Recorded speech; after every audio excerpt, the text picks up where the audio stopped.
is one of the most important challenges today to our shared prosperity and collective security.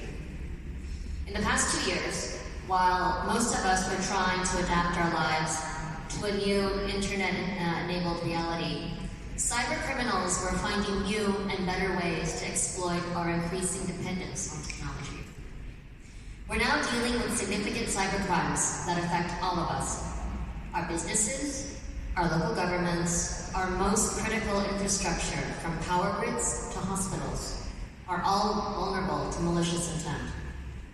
Globally, in 2020, cybercrime skyrocketed while Greece saw a 21% increase in just this year. And by 2025, cybercrime is expected to cost the world $10.5 trillion annually. Among all the cybercrime activities, ransomware has been a major threat. 1 out of every 60 organizations is impacted by ransomware every week. The city of Thessaloniki, which we all love, very recently suffered such an attack, which causes services to shut down for days. This was a dire warning and a wake-up call for all of us, and it became the impetus for the conference you are attending today. But cyber threats are not a new thing, nor are they unique to Greece. My country has also suffered a series of ransomware attacks on critical infrastructure firms in recent months, including one that forced major fuel supplier Colonial Pipeline in the southeastern United States to shut down for days. Another attack on JBS, the second largest meat producer in the United States, so we're talking about a food supply chain, forced a shutdown of 9 beef plants, affecting thousands of workers.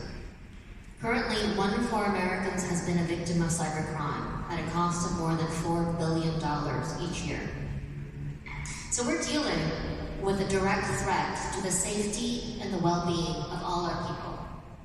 Defending digital systems from cybersecurity threats is a top priority for the United States.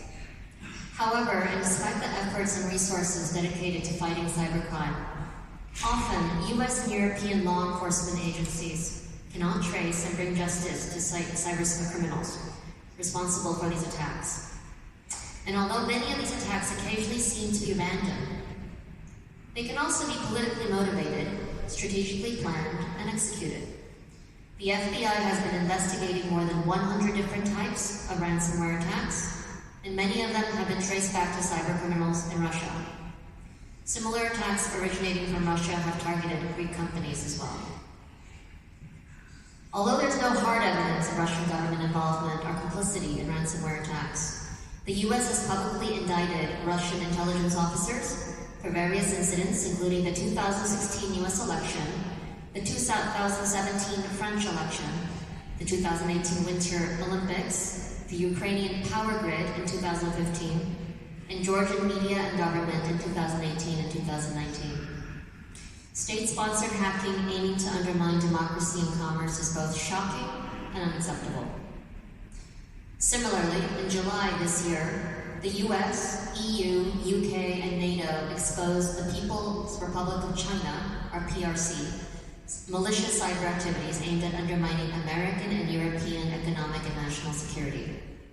The multi-year campaign by the Chinese Ministry of State Security in more than a dozen countries, targeting key sectors including the maritime industry, aviation, defense, education, and healthcare, has compromised thousands of computers and networks, mostly belonging to private sector victims. Since then, the United States and Europe have engaged in efforts to address these vulnerabilities and strengthen our collective networks.